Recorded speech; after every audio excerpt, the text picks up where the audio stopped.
pleasure to introduce to some and present to others the speaker for this occasion, the 4th annual meeting for the Sussex County Training School Alumni Association. And she is no other than Miss Deborah Parker.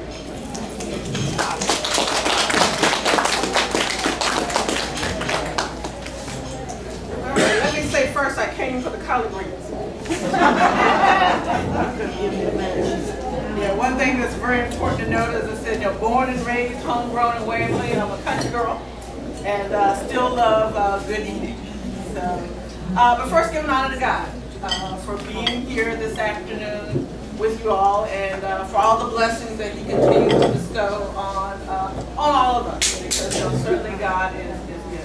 My thanks to Yvonne and the committee for putting this event together and inviting me to come and be with you this afternoon. And as I look around the room, I see people that have been a part of my life in some way through my family.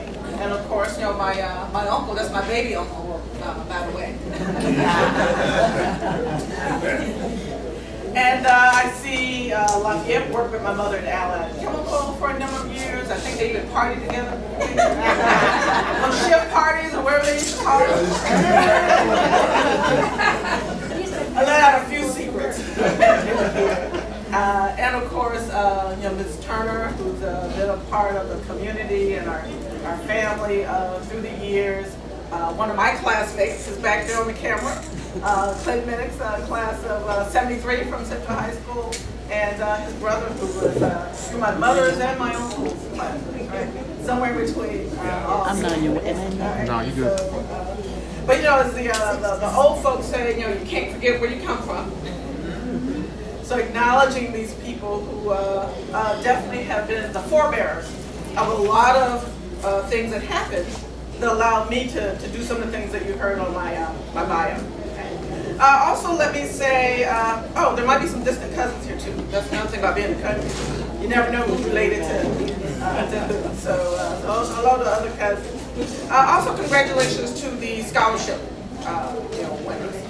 As you embark on this important next phase of your life, my hope is that I will share some remarks that will be important for you, as well as your fellow graduates, which I think is June 6th. Is that your graduate? June 8th. Okay. So right around the corner, they too will again start some very important steps in their lives. So as I give my remarks, I want to reflect on the Sussex County Training School Alumni Association. And in doing so, my topic is Lessons from Sussex County's Greatest Generation.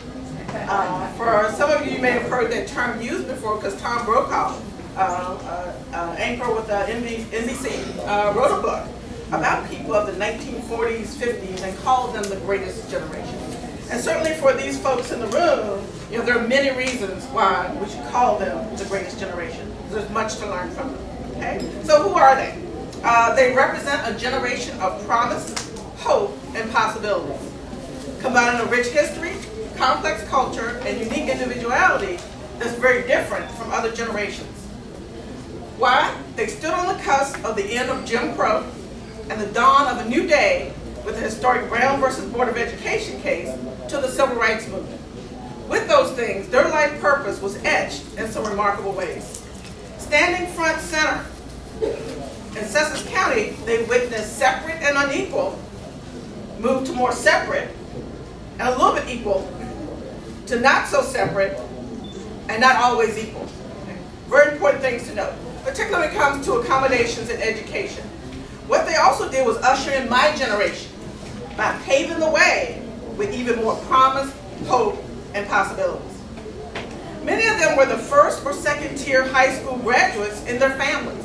The new start of education for completion for blacks and whites of the rural South. Signaling a move away from children leaving school to go work in the fields or help the family in other ways. So more and more people were able to finish high school than those 1940s and 1950s. Their parents and grandparents wanted and expected so much more from them. Then first to get just a bit nostalgic and reflect back on the culture of life back in the 1940s and 1950s. And a lot of where I get this is from my uncle over here, and many of our family gatherings where they made sure this next generation, we knew what it was like for them back then as they paved that way. Okay? So as children of rural Virginia, some of them lived in the low ground, the backwoods, and miles away from a store. Depending upon where they were in the county, many of them walked to school or rode buses for long periods of time to get their education. Their families thought through and organized their needs. Because it's not like it is now where you can run right up to Giant or Safeway or Food Line or the Super Walmart. Get your things. Back then, those options weren't available. Okay? So because of that, families learned to improvise and be resourceful. One of the things I remember is families also knew how to make your medicine. We had one doctor in the town. If you got sick, also economically, nobody could afford to send you to doctors all the time.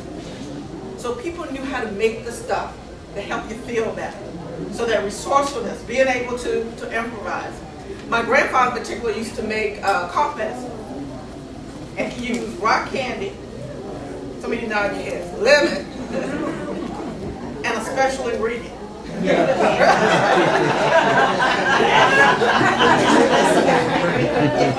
I don't have to say that, okay.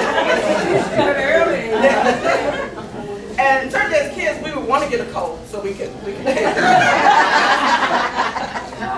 No home was without sass and cod liver oil and castor oil. And you know, all those things are making a comeback because they were. But back then, that was the thing to do. And it just made the difference. As I look around, I know many of you are in your late 60s, your 70s, and beyond, and you look great. So some of that can be accounted for in the medicine, eating the fresh vegetables, from the gardens. So again, there are many things to learn from that generation. Also, many people also knew their neighbors and had good relationships with their neighbors. You could go to your neighbor and get a stick of butter, a cup of sugar. What would people say now if you showed up their door?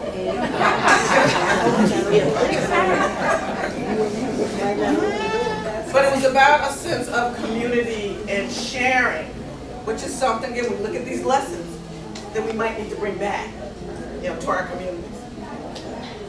Also, at school, during this generation, they could count on their teachers caring about them. Again, as witness, we have a few of the teachers here today. They're still here. They're still connected. So teachers cared about you. They cared about your dreams. They knew your families. You saw them in the store on the weekend. You saw them at church on Sunday. And what else could they do? They could spank your butt. Yes. Take your mama butt. Right. Or give you a good talking to. Can we do that now? No. Lawsuits.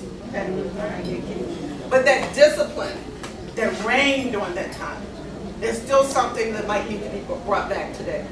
A couple weeks ago, I spoke to the National Council of Negro Women, their convention, and my topic was about how do we make our youth ready for the workforce of the future. And I said, you got to start with home training. Many of you that are in the education system or work closely with it or you've been in there, you see that we got some challenges that need to be dealt with, but it starts with what happens in the home. So many of you are now grandparents, aunts, uncles, what have you. So I encourage you to keep enforcing some of the things I just mentioned to the group. So again, discipline, respect, reigning at home and school. So in spite of all that, the tough times, they also knew how to have fun. This greatest generation. I've seen pictures from the collections of my mother and my uncles, and I don't know if they were hay rides, people were jitterbugging, wherever the popular dances were at the time. But people participated, students participated in the academic activities and the sports for school. So it's a lesson that a balanced academic life still is very important. So for the graduates, as you go on to college, making sure that you stay involved. So yes, in spite of those challenges, again, they knew how to have fun. Now, from what I've heard, they didn't always get along.